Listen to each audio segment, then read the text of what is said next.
আসসালামু আলাইকুম এভরিওয়ান। আজকে আমরা যাচ্ছি বাদুগর পানিতে। বাদুগর পানি হলো একটি ঐতিহ্যবাহী মেলা। এই মেলাটি প্রতি বছরের বৈশাখ মাসের 14 তারিখে ব্রাহ্মণবাড়িয়া সদরের বাদুগর গ্রামে অনুষ্ঠিত হয়। দেখতে পাচ্ছেন যে তিতাস নদীর একেবারে পাশে এই মেলাটি হচ্ছে। এখানে স্থানীয় মানুষদেরকে জিজ্ঞেস করবো এর আসল ইতিহাস কি। অনেক সুন্দর লাগতেছে ঐতিহ্যবাহী বাদুগরের পানি। বানিতে চোখে পড়ার মতো অনেক কিছু পড়লেও আমার সবচেয়ে বেশি দৃষ্টি কেটেছে এই খেলনাটা, যেটা আমাদের সকলেরই ছোটবেলার শৈশবের সাথে জড়িত। এটা শুধু এই বানি ছাড়া কোথাও পাওয়া যায় না।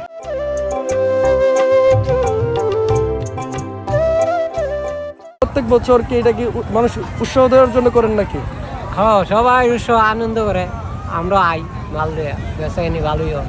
অনুষ্ঠানটা মূলত কি কারণে হয়? বৈশাখী মেলা বৈশাখ মাসের 14 তারিখ সিন্দুরা স্নান করবো স্নানে উঠছিল মেলায়